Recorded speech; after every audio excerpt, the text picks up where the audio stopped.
And then we're going to ask Victor back up front.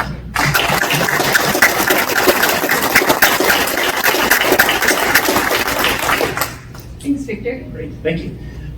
So I've been asked to take you through to the networking break, but to have a conversation about rainforests and the ecosystem in southern Minnesota.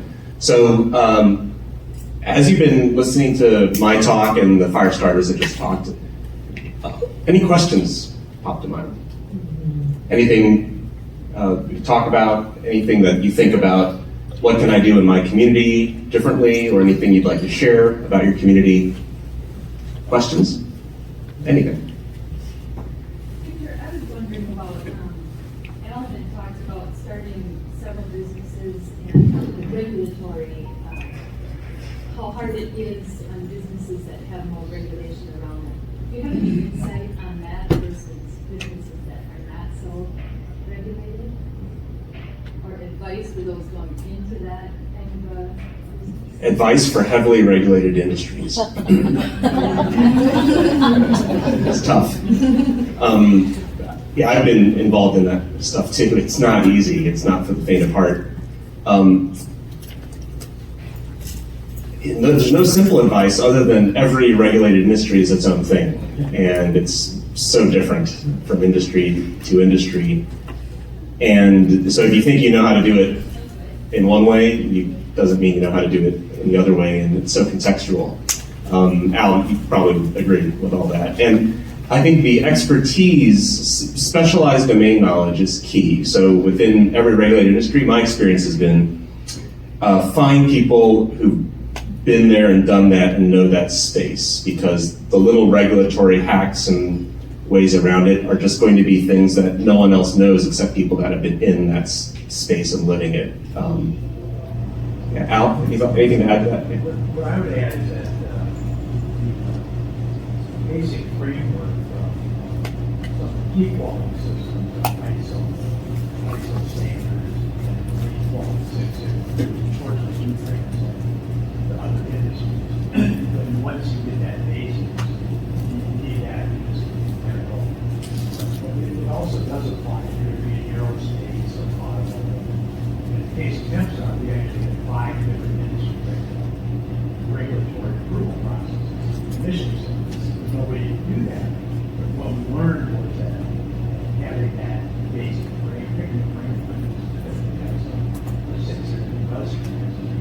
more importantly, is having people that are passionate about the quality and regulatory process.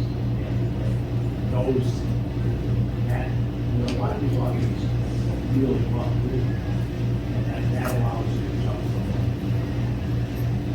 Yeah, quality systems principles apply across the board, but there are people that just love quality, and like for like heavily regulated industries, those people are gold. I would say the other thing is, just to add on in terms of how the community can help, a lot of regulations actually are fixable. There are state and local and county level regulations that oftentimes were designed for a different era or a different problem. And so when especially when you're doing something innovative, you kind of start hitting these regulatory things. It's like, it doesn't need, why is that rule that way? It's just the way it is because it's the way it's been for 50 years or something.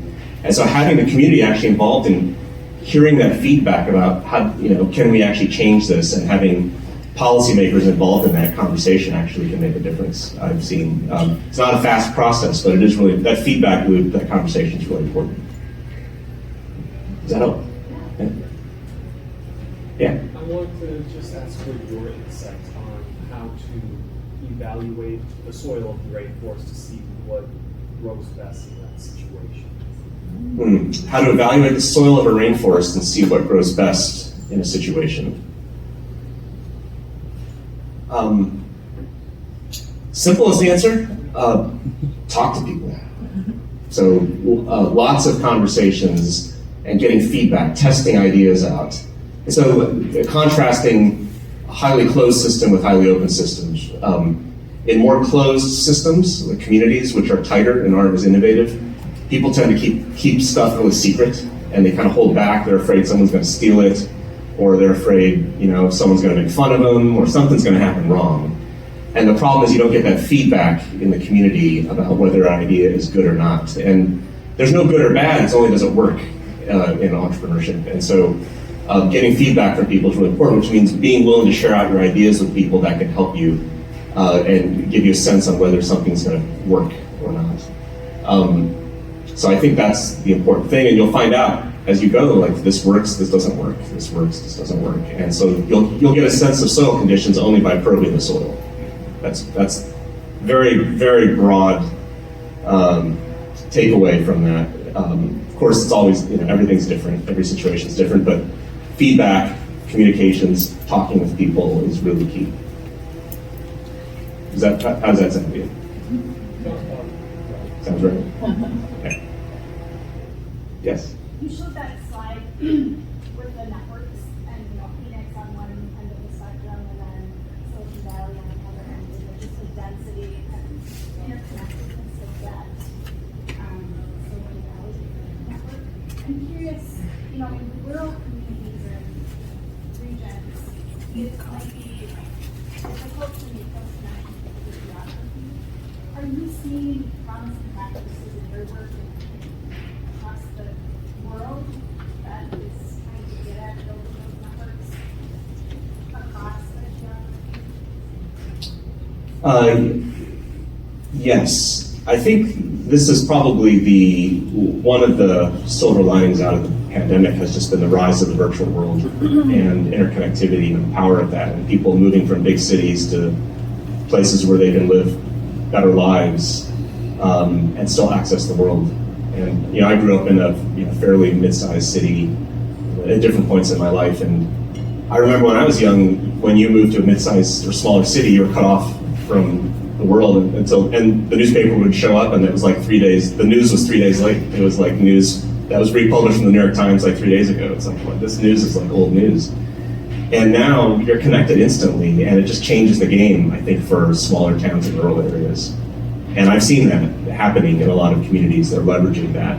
And you're seeing this with remote workers, a lot of boomerangs, people moving back from afar, coming back to their home communities because you can live a life now that you couldn't live before in smaller places. I'm not telling you anything you don't know, but it is a trend now in economic development, which is really leveraging the internet for remote work, virtual connections, and you can build, if you've got good connectivity, which I know is an issue in a lot of places, but if you've got good connectivity, you can live anywhere and sit in your bathrobe and connect instantly to global supply chains, instantly to global marketing chains, instantly to global warehousing networks. You can design products like overnight, have them prototyped and shipped to you all from your bathrobe. And you can live anywhere to do that. I mean, it's remarkable. Most people don't fully appreciate how powerful these tools are. We don't teach our kids how to use it. We don't teach people how to use these things. But I think you can do stuff today from home that you could never do before. It's just changed the game. How our entire thinking around, what business is hasn't fully adapted to that. And I don't think people are fully grasping that. But I think, but that is happening a lot. A lot of these old laws around like licensing for home businesses, they just don't make sense. Like there's a lot of rules around that. You can't have a home business unless it's, in Washington DC, you can't have a home business unless that's more than 10% of the square footage of your house. And it's like, well, why is that? Because they're afraid of like zoning problems, of like people having homes that turn into warehouses and retail shops. I get that. In the internet era, it no longer makes sense. And I bet those rules, there's lots of those types of rules sprinkled throughout the country that just get in the way of this new world that's happening. Yeah. Other questions? Speaking of new rules, what are the key points of the legislation? Oh, the Right to Start Acts? Yeah, and I'll get to you in a second. So I mentioned these Right to Start Acts, these laws that we're introducing in different states. What's great about them is they're customizable. So on the Right to Start website, we've got a field guide for policymakers. It's a list of ideas, and there's a bunch of ideas there, and we've got about a dozen or so. And when we talk to state legislators, we say, here's a menu. Every state's different. The politics are different. The environment's different.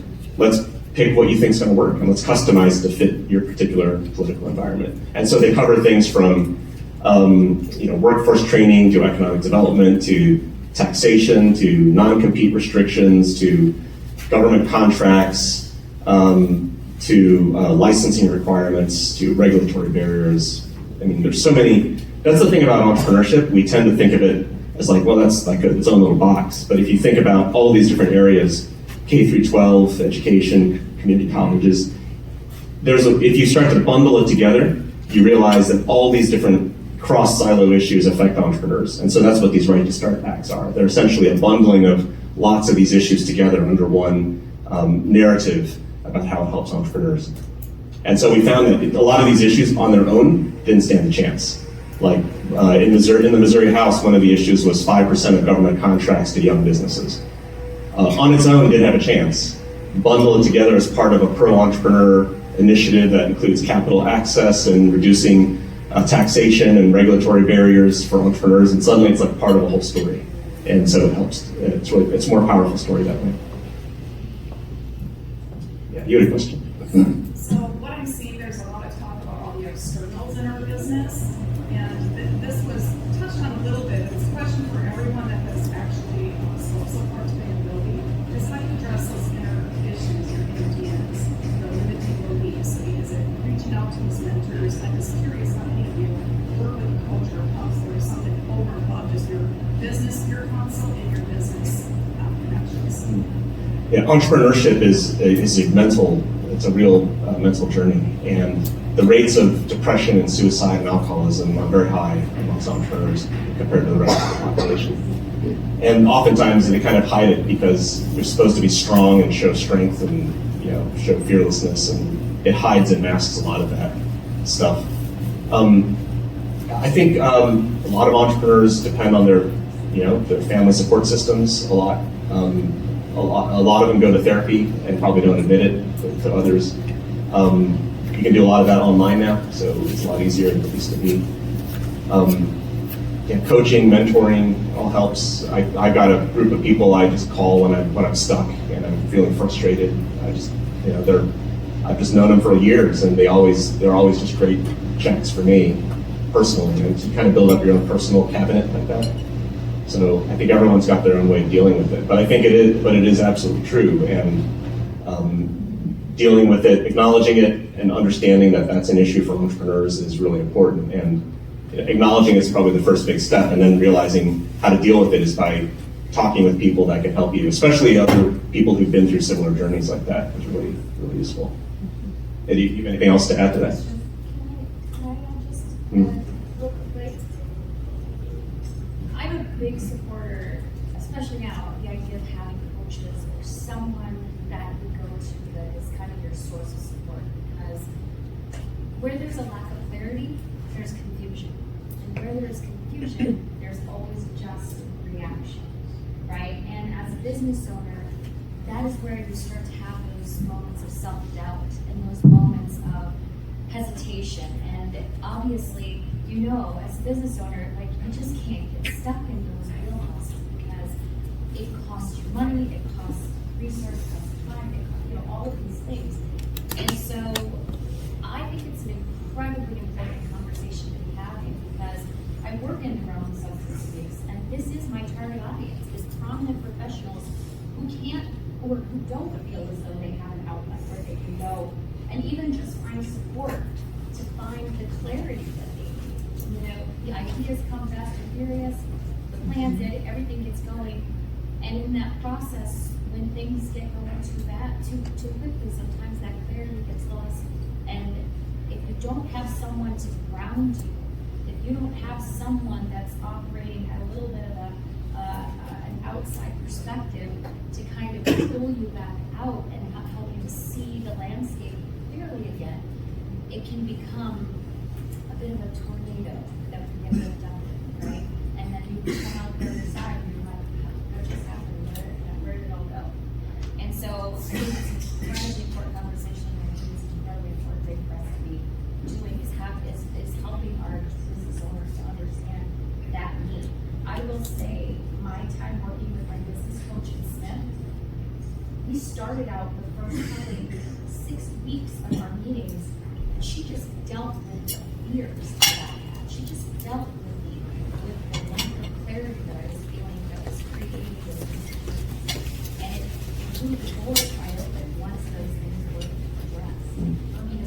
business possible? Does your service work for entrepreneurs as well? Yeah, it does.